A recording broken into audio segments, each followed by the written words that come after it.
Senator Waters. Thanks, Mr President. My question is to the Minister representing the Foreign Minister, Senator Brandis. I refer to the comments caught on microphone last Friday between Minister Dutton and the Prime Minister, laughing about sea level rise in small island states.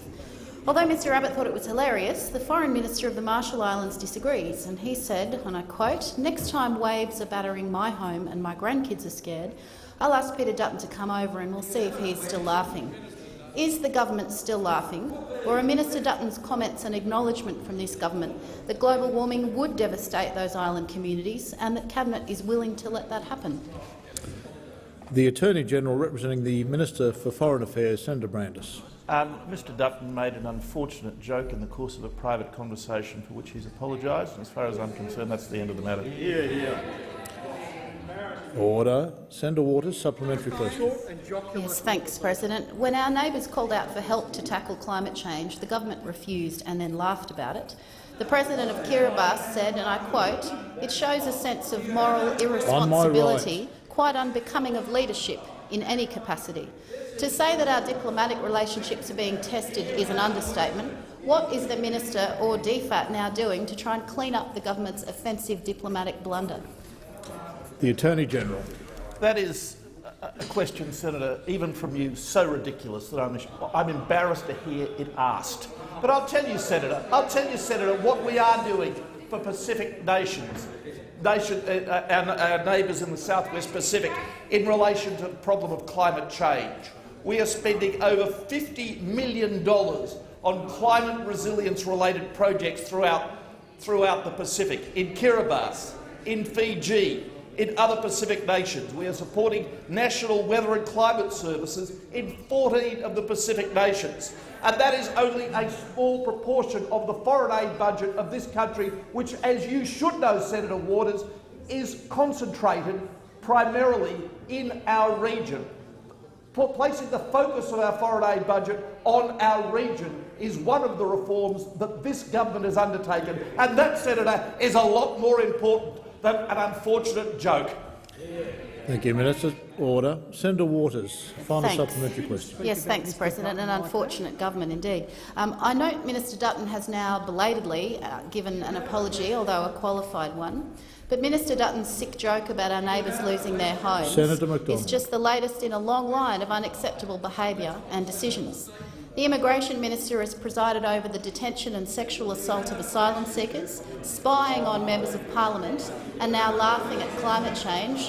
When will Minister Dutton be dumped? Attorney-General.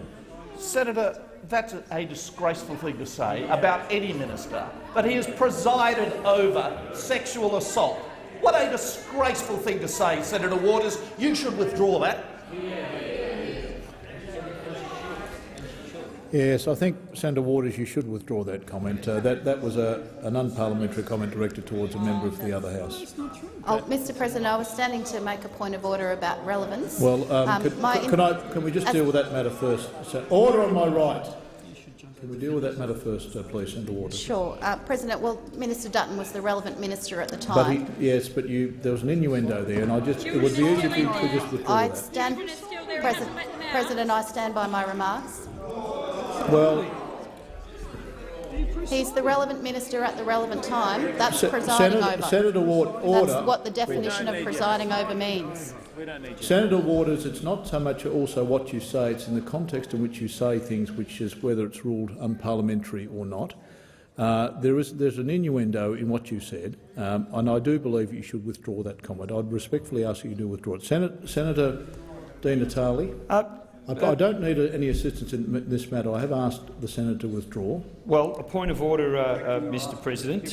Your ruling implied incorrectly that there was an innuendo in what was said. There's no innuendo here. He did preside over systematic sexual abuse going on in offshore detention centres. No innuendo, just fact. Senator Di Natale and Senator Colbeck, just a moment. I won't entertain any other points of order until I've dealt with the one with Senator Waters. Now, Senator Waters, you're going to put me in a position where I'll have to invoke the Standing Order 203 if you do not comply with my, I think, reasonable request to withdraw that comment. Thanks, Mr President. I'll rephrase. Minister Dutton was the minister— Order. I don't need any assistance, nor does Senator Waters. Senator Waters, I think the action is quite clear. I think I'm being reasonable in asking you to withdraw that comment. I don't want any further debate. I'll withdraw if Thank I you, could Senator rephrase. Waters. Minister Dutton was the Immigration Minister at the time of revelations of the detention and sexual assault of asylum seekers, at the time of revelations about spying on members of Parliament, and at the time of laughing at climate change. When will he be dumped? Thank you, Senator Waters. Attorney General, had you concluded your answer, or do you have more to continue with your answer? I will Attorney General. resume my answer. Senator Waters, you attacked Mr Dutton.